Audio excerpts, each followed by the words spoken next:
Assalamualaikum warahmatullahi wabarakatuh.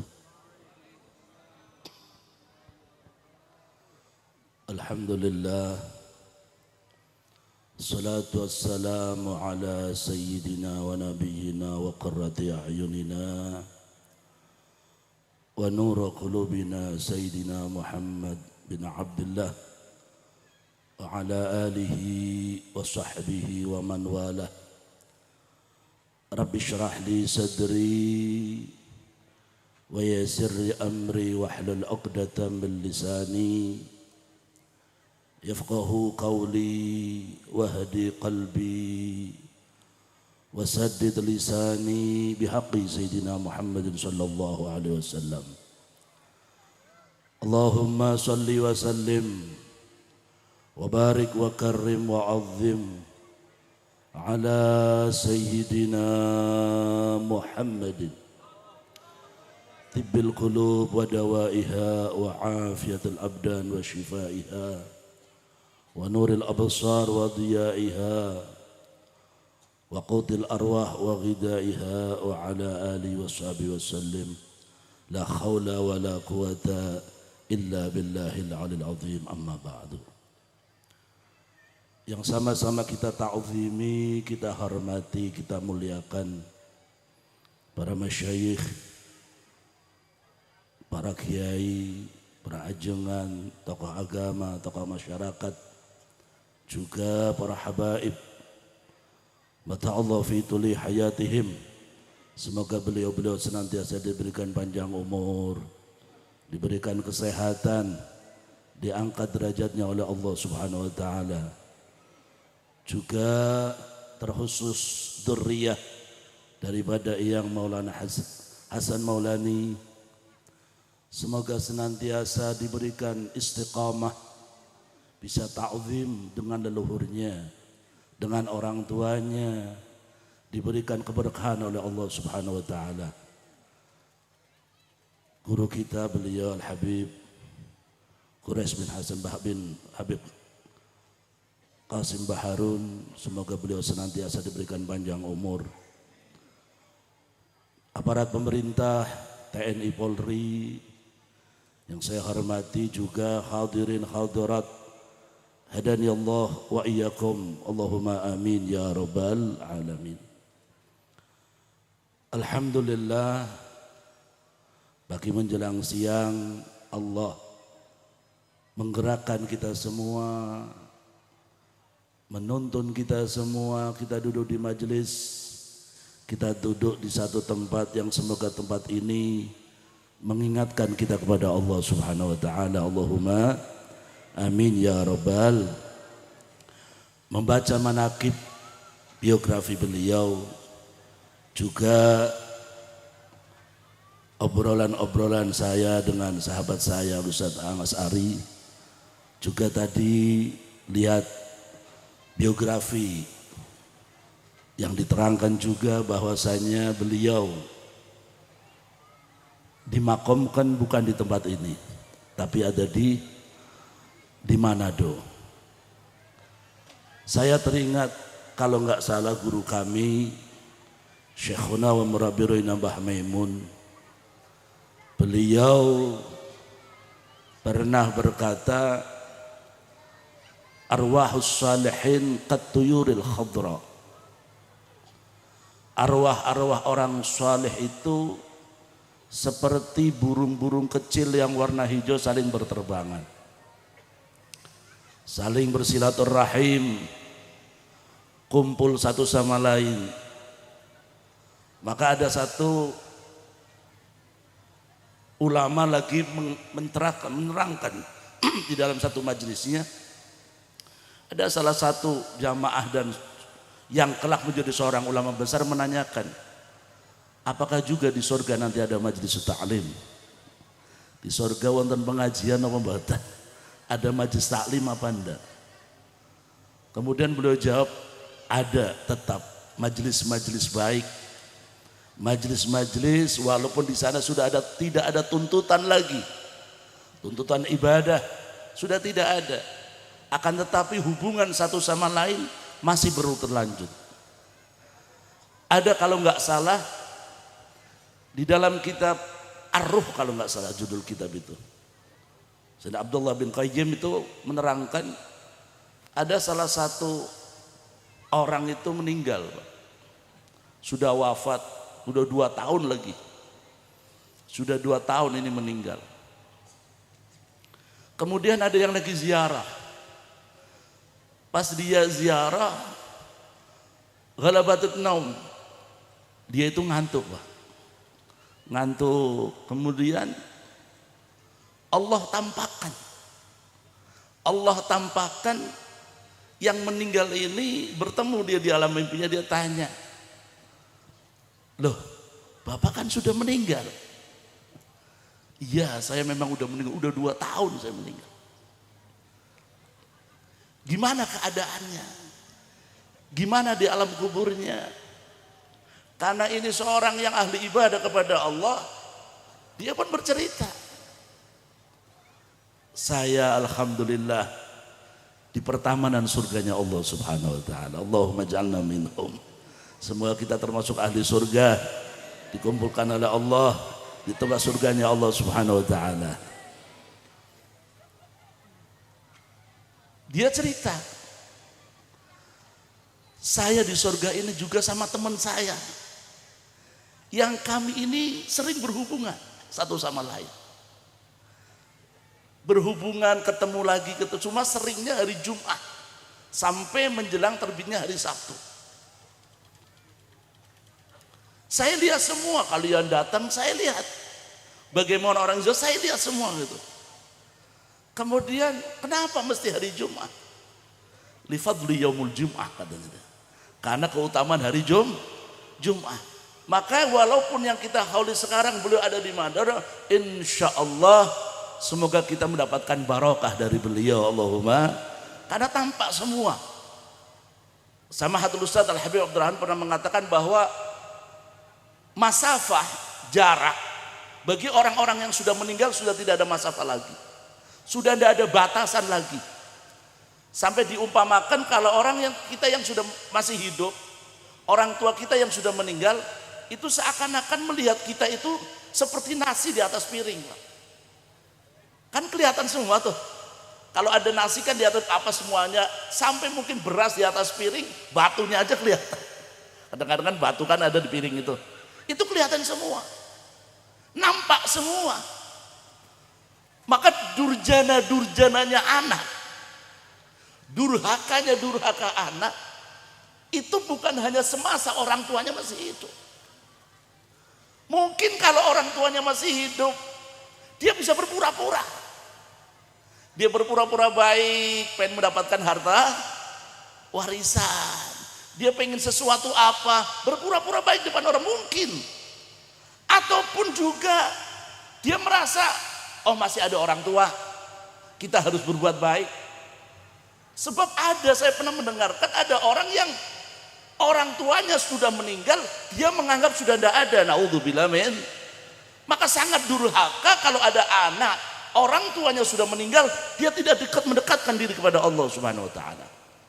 Kadang-kadang bukan malah kerukunan yang ditanamkan, kadang-kadang perpecahan yang ditanamkan dalam keluarga, naudzubillah min. Maka disinilah pentingnya ilmu. Insya Allah kalau orang punya ilmu, orang tuanya akan senang di alam kuburnya, Allahumma. Ini pun pernah terjadi. Ada satu anak ini setiap hari ziarah terus, ziarah orang tuanya terus ini anak. Sampai dia dulunya dulunya biasa-biasa aja, ziarah terus. Sampai ada artinya, kenapa ini anak kok sampai setiap hari melakukan ziarah? Terjadi seperti tadi. Waktu dia ziarah orang tuanya, Allah membuka bagaimana keadaan di alam kubur. Ditampakkan orang tuanya, mohon maaf Pak, kain kafannya sudah bau, wajahnya hitam. Sang anak ini bingung, Bapak kenapa Pak? Kok Bapak sekarang kain kafannya kayak gini, busuk, baunya ndak enak, wajah Bapak juga kurang bersinar. Kata dia, bapaknya, kamu ini tidak pernah ziarah saya sebenarnya. Kamu tidak pernah menziarahi saya. Kemudian anak ini bertanya, loh Pak, apa Bapak tahu setiap hari kalau saya ziarah ke sini, kamu di rumah pun saya tahu. Dulu kalau kita berbuat maksiat sekarang nih, orang tua kita masih hidup, kemudian kita ketutup tembok aja, kita tidak kelihatan.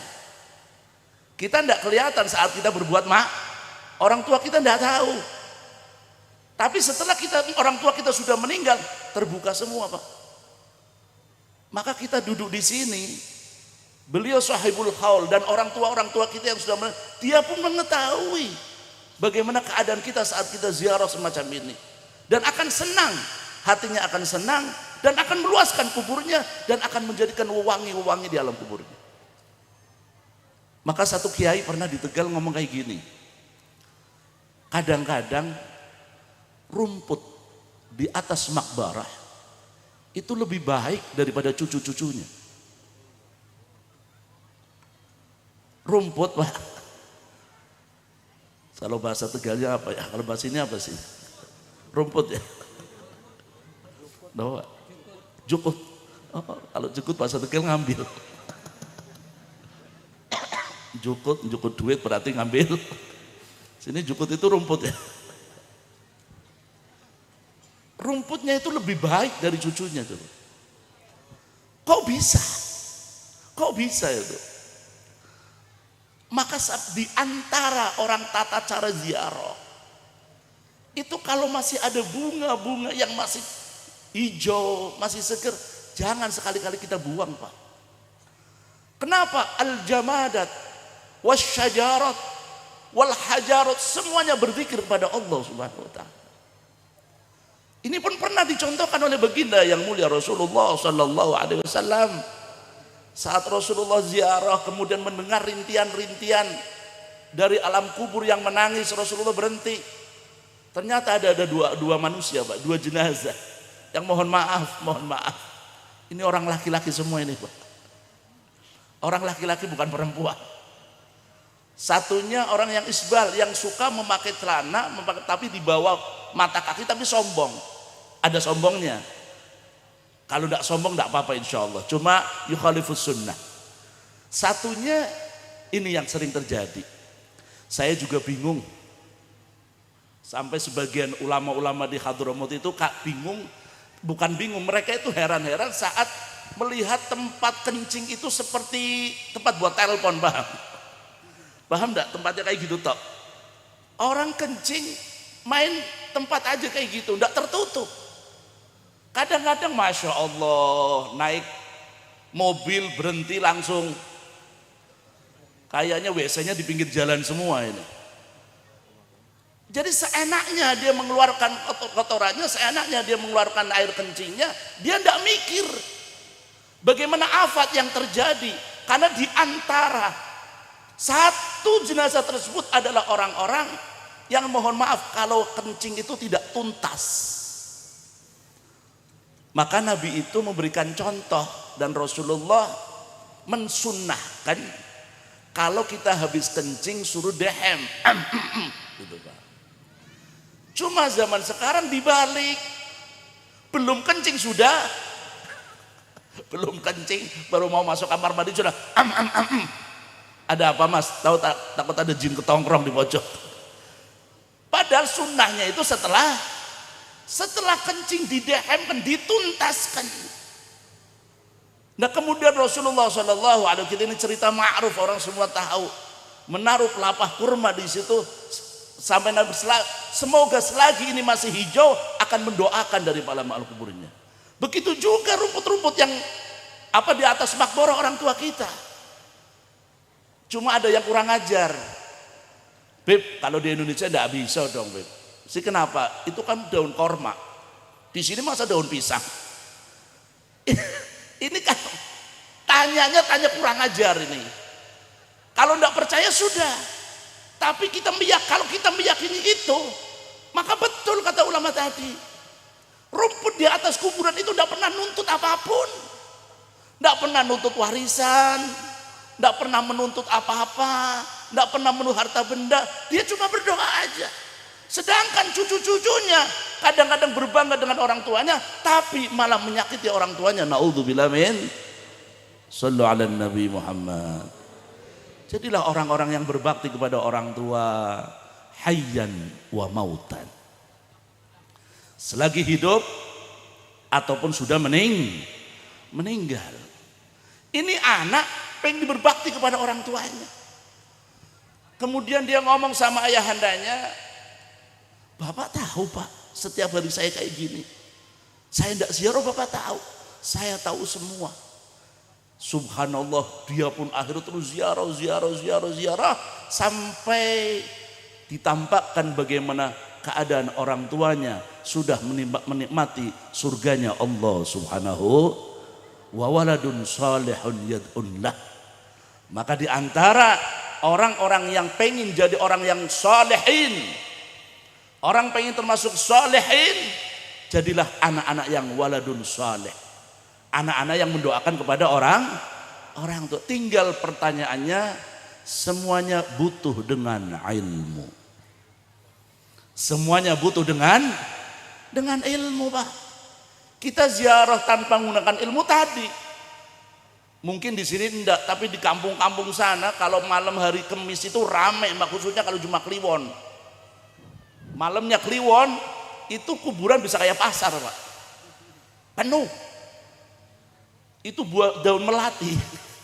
Daun melati ini kalau nggak bulan hari Jumat Kliwon harganya murah. Saya punya tempat itu, pondok pesantren saya itu dilalah dikelilingi pinggul itu ada pohon melati banyak. Saya tanya, kalau hari biasa berapa? Kalau di sini murah, Beb. Paling 50.000, 25.000 kadang-kadang per kilo. Tapi Beb, kalau sudah mau masuk Kliwon itu harganya 200.000, Beb. Satu gig. Kenapa? Nampak betul mereka pada ziarah ke kuburan, ke orang tuanya. Ada yang menggunakan ilmu, ada yang tanpa menggunakan ilmu. Datang kuburan, bawa sapu, bawa apa ini namanya, celurit apa cengkrong kalau bahasa Tegal, arit. Saya kadang mau ngomong bahasa Jawa mawon nggih. Paham napa mboten? Paham Kang Romo? Enggak paham. Jadi ada yang datang ke kuburan, dia bawa sapu, pakai celana pendek, bawa rokok, kemudian bersih-bersih sudah pulang. Ini dianggap orang tuanya halaman rumah. Benar apa betul? Benar enggak? Jadi enggak pakai ilmu dia. Dia pikirannya zahir, udah bersih berarti ini insya Allah di dalam senang. Ini bukan senang. Kalau mungkin itu bapaknya keluar, sapunya dipegang, dipukulin ke kepalanya anak itu tadi. Kurang ajar ente ya. Ada rumput yang doain anak ente hilangin. Ente datang enggak doa malah semuanya hilang gara-gara kamu. Naudzubillah min. Enggak menggunakan ilmu. Maka segala sesuatunya harus menggunakan ilmu. Ada lagi orang yang mohon maaf, Pak. Ini cerita nyata ini. Di Surabaya, dia itu ziarah di Ampel. Di Ampel ketemu tadi orang yang nggak menggunakan ilmu saat ziarah. Dia ke Ampel, subhanallah, ada mas-mas ini, anak muda ini. Dia pakai gitar, Pak, sereng gitaran dia, musik-musikan dia sendirian, sambil melantunkan lagu-lagu kenangan dia, kenangan dengan orang tuanya, mungkin lagu ibu atau apa, bapak, lagu apalah. Didatangi sama satu orang, Mas lagi ngapain Mas? Saya sudah lama tidak menghibur orang tua saya. Sudah lama tidak menghibur orang, sudah lama saya tidak pernah menghibur. Saya sedih karena orang tua saya itu tidak bisa saya hibur. Nah makanya saya bawa gitar. Saya menghibur orang tua saya biar orang tuanya goyang-goyang di dalam kok. Naudzubillah min.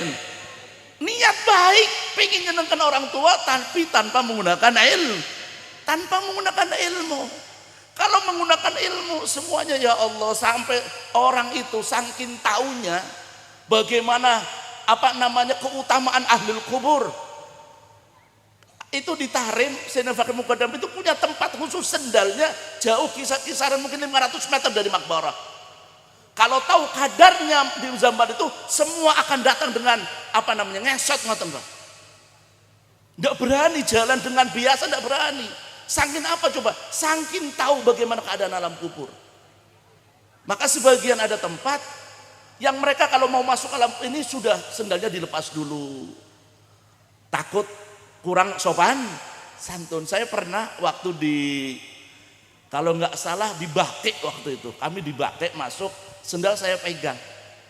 Saya pakai gini, taunya ada satu orang situ biasa, haula mereka itu langsung syahada itu. Artinya ngapain sendalnya dilepas gitu loh. Jadi kita ada penghormatan, bukan, memang yang paling penting adalah doa.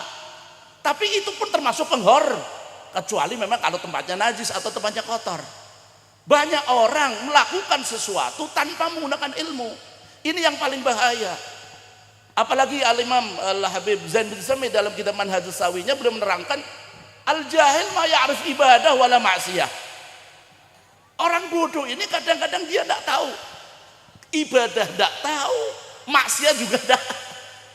Bingung dia, maksudnya memang tidak tahu. Artinya tidak tahu gini Pak, dia ibadah, dia maksiat, tapi keadaan maksiat dia merasa dia ibadah.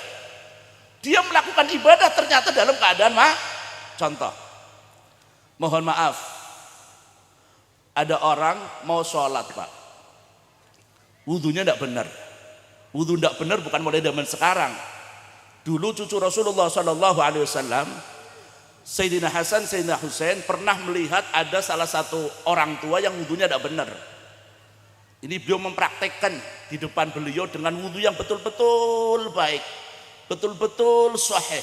Sampai orang tua tadi lihat, oh iya, ternyata wudhu yang benar ini kayak gini. Tidak diomongin tapi dengan praktek. Berapa banyak orang kadang-kadang wudhu tapi wudhunya tidak benar. Kalau sudah wudhunya tidak benar, otomatis sholatnya tidak benar. Kalau orang sholatnya tidak benar, hatta 1000 rakaat, wa kullu man bighairi ilmin ya'malu a'maluhu mardudatun la tuqbalu. Ini al-jahil ini dohirnya melakukan ibadah, dohirnya dia sujud, dohirnya dia wudhu, dohirnya dia ibadah, akan tetapi ibadah yang tidak diterima oleh Allah, tapi dia merasa lagi ibadah. Na'udzubillah min. Kadang-kadang ada satu orang lagi maksiat ternyata ibadah. Ibu, mohon maaf ibu-ibu, di kampung kami itu kalau mau acara 17-an rame itu, Masya Allah. Yang saya heran, biasanya kalau pawe-pawe kan arak-arakan itu kan siang ya. Nah ini kadang-kadang ada ibu-ibu tengah malam jam 10 sudah keliling kampung Pak. Keliling kampung ternyata lagi latihan arak-arakan. Dia mungkin merasa baik, tapi tengah malam jam 10 tinggal sama keluarga, dia malah keluyuran di pinggir jalan. Dia mungkin merasa itu perkara baik.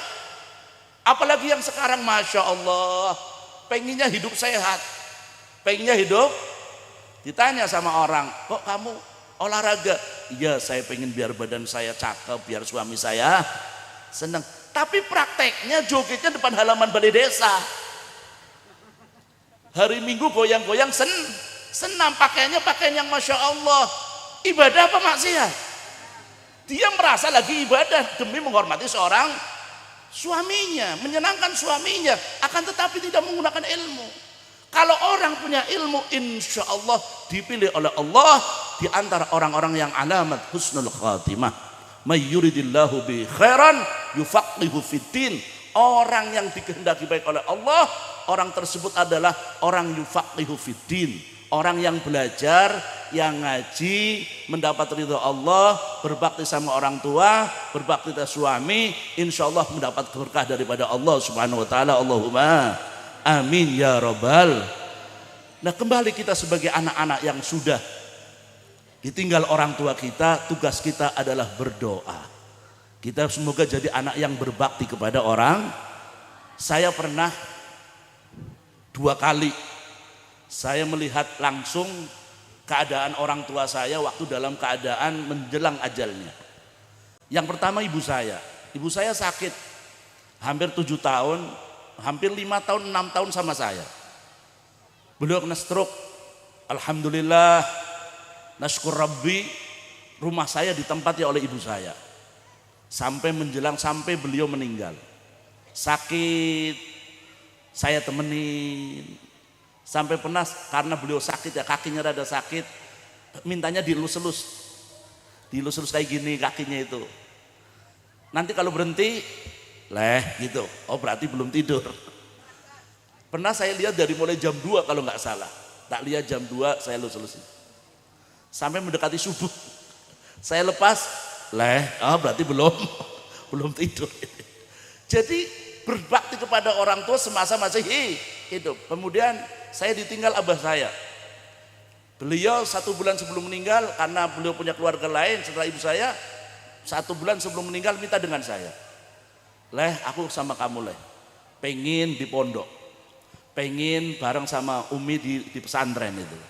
Maka saya beli tanah khusus di dalam pesantren, milik kami pribadi, kami jadikan makbarah untuk keluarga, biar setiap hari bisa kami ziarahi. Semoga semuanya keluarga kita yang sudah meninggal diampuni dosanya oleh Allah Subhanahu wa taala. Saya melihat dalam keadaan ajal, dalam mendekati sakaratul maut, bicara sama dokter itu sudah ngomong, udah Habib doa aja. Perawat, dokter kalau sudah ngomong Habib doa, ya berarti kita harus berdoa, minta kepada Allah. Cuma saya sempat ngomong sama beberapa ikhwan dan saya juga tanya, sebelum meninggal kita berbakti orang tua kita dengan cara sebelum meninggal. Tapi setelah meninggal kita juga punya cara lagi. Bukan setelah meninggal kemudian dibiarkan aja, enggak. Setelah meninggal kita punya tugas lain. Yang tugas itu lebih berat daripada masa hidup. Maka mohon maaf, kalau ada anak cuma ngasih bulanan segitu, itu belum birrul walidain. Iya birrul walidain, tapi kelas-kelas biasa aja. Tapi kalau memang betul-betul berbakti kepada orang tua, saat orang tua kita sudah tertidur di atas kasur, tidak kemana-mana, mohon maaf, hajat di situ, buang air di situ, itu akan dipertaruhkan seorang anak bagaimana dia berbakti kepada orang. Maka insya Allah orang anak-anak semacam itu akan mendapatkan surganya Allah Subhanahu wa taala. Saya pernah baca dalam, kalau nggak salah, Dakwatut Tamah Ar-Risalatul Mu'awanah atau Nasruddiniyah, saya lupa itu.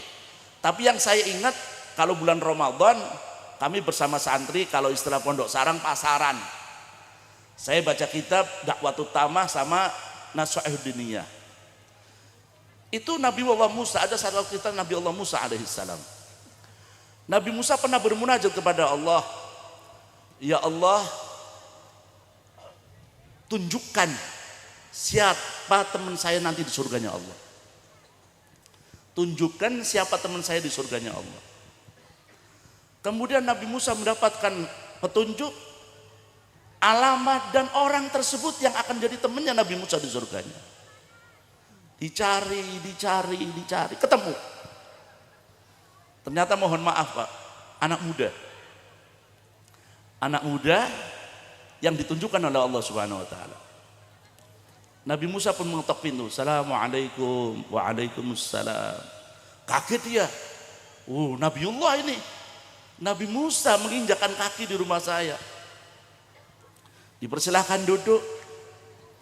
Tidak lama subhanallah, anak muda ini masuk Pak, ke dalam.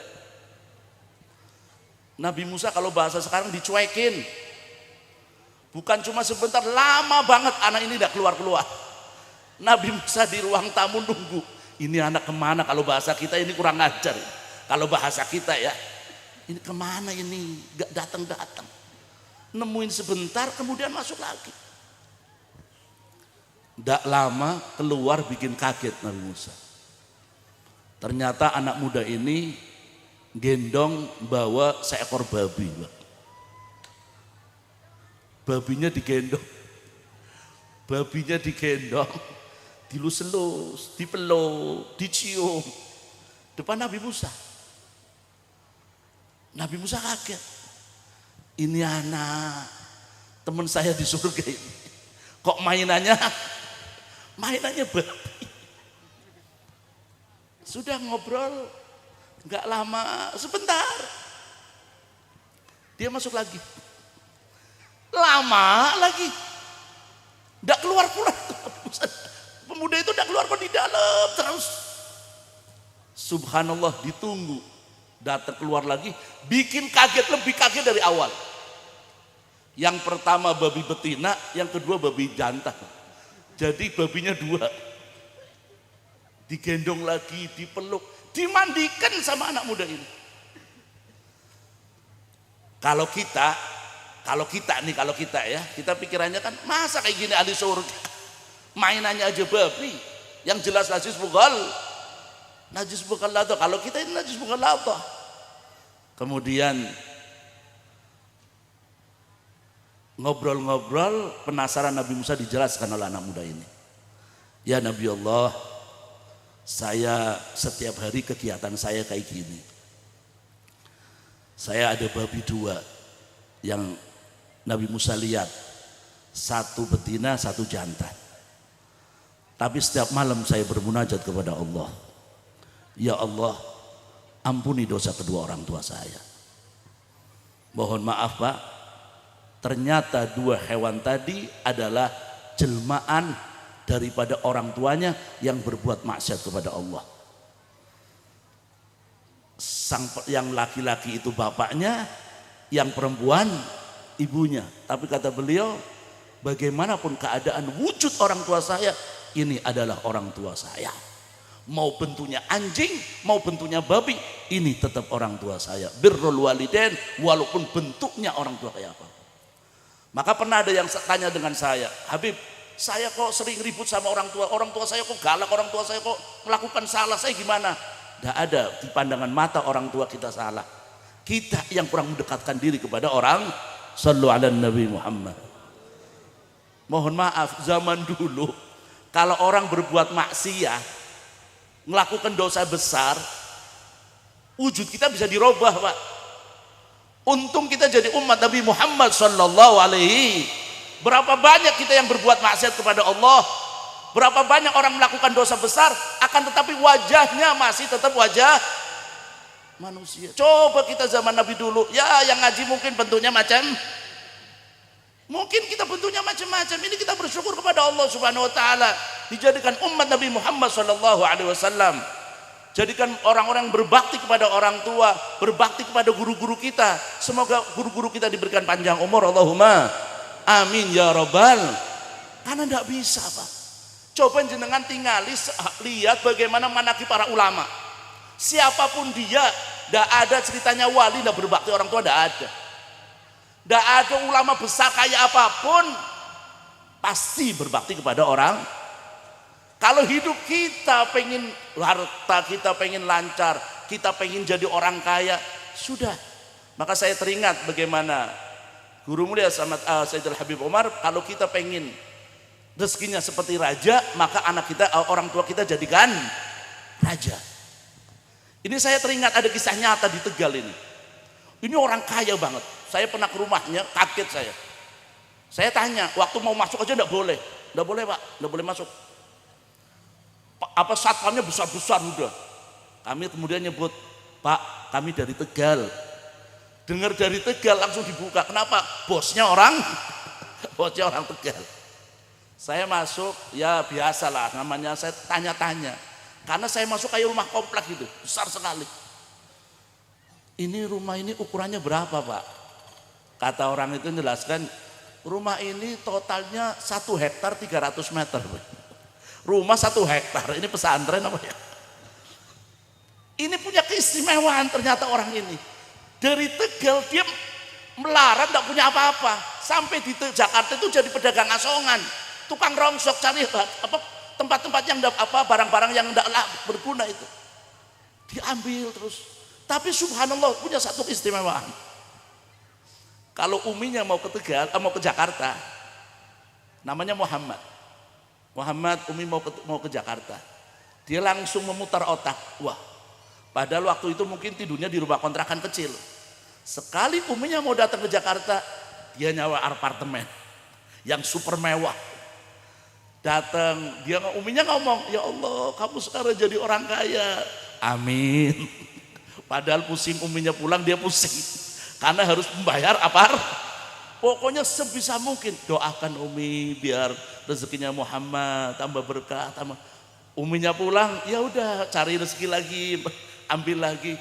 Setiap ibunya mau ke Jakarta, dia robah keadaannya demi menyenangkan seorang orang. Subhanallah, orang tuanya meninggal, dia sama Allah dimudahkan rezekinya sampai terkenal orang yang paling dekat dengan ulama. Shallu ala Nabi Muhammad. Dekat dengan ulama, dekat dengan habaib, dekat dengan ahli khair. Kalau ada perkara yang kurang baik, dia bangun. Ini kurang, ada masjid kurang baik, dia bangun. Kenapa? Berbakti kepada orang. Kita mengenal seorang tabi'in, Uwais Al-Qarani. Keramatnya bukan hanya beliau itu Sayyidina Umar dan Sayyidina Utsman, Sayyidina Ali disuruh minta doa. Sayyidina Uwais Al-Qarani karena beliau sangat berbakti kepada orang tuanya, ibunya, sama Allah pun ditempatkan bagaimana kehidupan beliau, bagaimana karomah beliau. Mohon maaf ya, kita kan dengarkan Sayyidina Uwais Al-Qarani itu sampai Sayyidina Umar, Sayyidina Ali suruh minta doa untuk berdoa biar pesan dari Nabi Muhammad SAW. Tapi ada cerita ini, cerita ajib tentang Uwais Al-Qarani. Selain beliau orang yang sangat berbakti dan punya keistimewaan, satu saat beliau ini ada naik kapal, kalau nggak salah dari Madinah menuju Mesir. Pas naik kapal, enggak, dari Mesir menuju Madinah kalau nggak salah. Naik kapal, subhanallah, tengah-tengah kapal ini di tengah lautan ternyata kena ombak, sampai harus terombang-ambing, sampai hampir tenggelam ini kapal. Lihat kapal sudah kados mengatakan semacam itu, beliau malah keluar sholat, beliau sholat terus sampai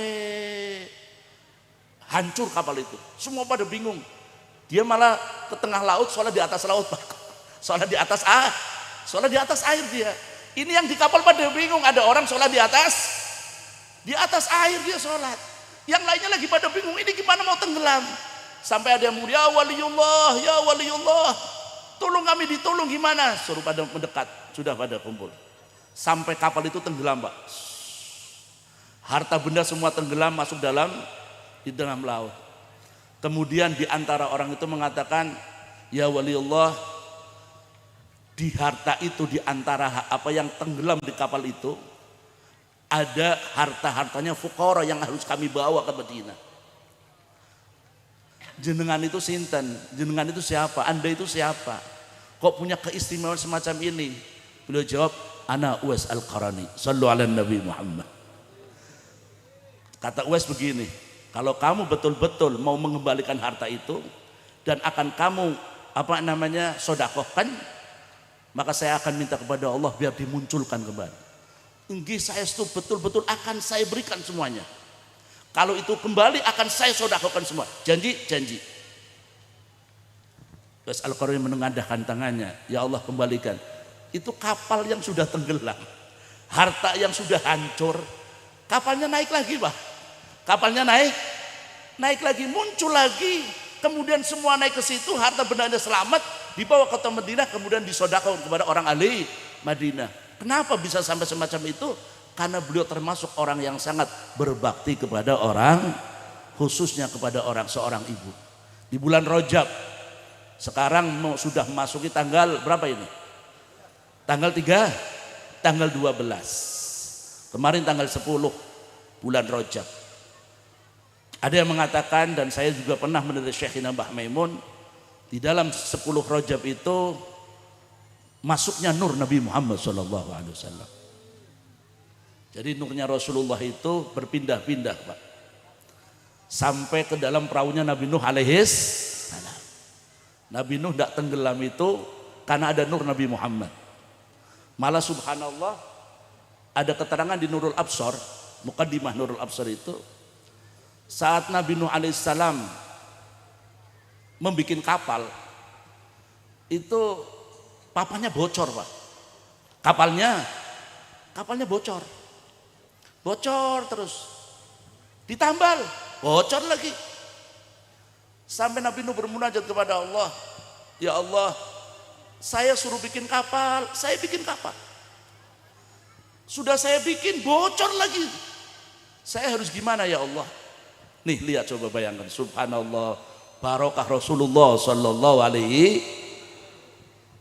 Kemudian mendapatkan perintah suruh papanya ditulis nama ashabun Nabi Muhammad sallallahu alaihi wasallam. Coba bayangkan. Sahabat Abu Bakar, sahabat Umar, sahabat Utsman, Sayyidina Ali, waktu zaman Nabi Nuh udah lahir apa belum? Belum. Belum lahir. Belum ada di alam dunia. Tapi Nabi Nuh diperintahkan oleh Allah, papanya disuruh tulis Abu Bakar, Umar, Utsman, Ali. Karena perintah Allah. Karena perintah Allah Subhanahu wa taala, tulis itu. Makanya saya pernah lihat nenek saya itu putrinya Kiai Romo Kiai Said. Di antara murid-muridnya banyak daerah sini, ada di Cilimus. Lengkong juga banyak di Giren. Itu nenek saya itu putrinya Kiai Said, namanya Nyenok Suaidah. Itu beliau itu kadang-kadang jendela-jendela ditulisin Umar Al-Faruq, Umar Al-Faruq. Saya sempat tanya, saya manggilnya Umi, padahal pernah jidah. Mi, itu buat apa Mi? Umi kan nulis kayak gitu. Insya Allah lah, barokahnya nama Umar Al-Faruq, rumah kita dijaga dari orang mau nyuri, dijaga dari orang mau bakar, dijaga dari selamatan. Ternyata itu pun dilakukan oleh Nabi Nuh alaihis. Setelah ditulis itu, Masya Allah, kapal itu tidak jadi bocor Pak. Tidak jadi bocor sampai mohon maaf, barokah tulisan Sayyidina Abu Bakar, Sayyidina Umar, Sayyidina Utsman, Sayyidina Ali, Allah menjadikan kapal tersebut sampai bisa ke tengah lautan, barokah ashabun Nabi Muhammad sallallahu alaihi wasallam, dan di situ ada nur Nabi Muhammad sallallahu alaihi. Berpindah lagi nur tersebut sampai masuk dalam tubuh Nabi Allah Ibrahim alaihissalam. Nabi Ibrahim dibakar mboten mempan, sampai lagi masuk ke dalam Nabi Allah Ismail alaihis, dan berpindah tanggal 10 Rajab. Maka kita hitung, kalau tanggal 10 Rajab, baginda Rasulullah sallallahu alaihi wasallam di dalam perut uminya selama 9 bulan, dihitung dari bulan Rajab, Sya'ban, Ramadan, Syawal, Dzulqa'dah, Dzulhijjah, Muharram, Safar, Rabiul. 9 bulan dari mulai bulan Rajab. Maka di bulan Rajab ini kita diperintahkan oleh Nabi Muhammad SAW suruh memperbanyak istighfar, suruh memperbanyak salawatu ala Nabi Muhammad SAW, suruh puasa biar kita selalu mendapat ridha Allah Subhanahu wa taala, dan yang paling penting lagi kita hadir di sini semoga kita mendapatkan keberkahan. Kita pulang ke rumah masing-masing, kita praktekkan ilmu kita. Kita pulang masing-masing yang masih punya orang tua, hormati orang tua. Mohon maaf, di mana-mana kadang-kadang ada anak muda senang dengan ulama, senang dengan kiai, senang dengan habib, monggo, baik. Apalagi salaman. Kami di Sarang itu pernah mendapat sanad musalsal bil musafahah. Jadi di Sarang itu kalau mondok sudah lulus, di sini banyak ini alumni Sarang, itu dapat musalsal sanad. Musalsal bil lihyah, sanad memegang jenggot Pak. Waktu itu saya belum punya jenggot, terus orangnya kalian janggut pohon. Jadi musalsal bil lihyah, musalsal bil subhah, musalsal bil asobe, sampai musalsal bil musafahah. Sanad salaman sampai Nabi Muhammad SAW. Tapi ingat, ada salaman tangan yang lebih mulia juga, yakni tangan kedua orang tua. Kita jangan sampai kita sama kiai baik salaman cium tidak ada masalah, sama habib cium tidak ada masalah, tapi yang penting lagi orang tua kita tangannya di rumah dicium. Jangan kita salaman dengan orang tua biasa-biasa aja, tapi kadang salaman dengan, apalagi naudzubillah min dzalik, salaman dengan orang yang tidak perlu kita cium tangannya karena menghormati kekayaannya, menghormati jabatannya, menghilangkan kedua orang tua kita. Naudzubillah min. Semoga dunia kita diridhoi oleh Allah. Dari awal sampai akhir, apabila keterangan saya ada yang salah, jujur, saya biasanya mau duduk, tapi di sini banyak masyayikh, ada Habib Gures, ada semuanya. Saya minta maaf, berdiri saya di sini hanya imtithal amar. Saya berdiri di sini karena pengen dapat barokah juga, datang dari kota Tegal, semoga pulang mendapat berkah dari Allah Subhanahu wa taala, dan kita semua termasuk dijadikan anak-anak yang berbakti kepada orang tua, berbakti kepada guru-guru kita. Jangan sampai tinggalkan guru kita. Sudah, pesan yang paling akhir, kita punya guru jangan sampai ditinggal. Kita punya guru harus kita ikutin. Sebab apa? Man aqah li syekhi la taubatalah. Ada yang mengatakan orang yang durhaka kepada gurunya tidak ada pintu tobatnya kecuali mendapatkan ridha dari guru kita. Itu saja yang bisa saya sampaikan. Astaghfirullahaladzim min qaulin bil amal, astaghfirullahaladzim minal amal bil ikhlas, bijahi Rasulillah sallallahu alaihi wasallam. Al-Fatihah.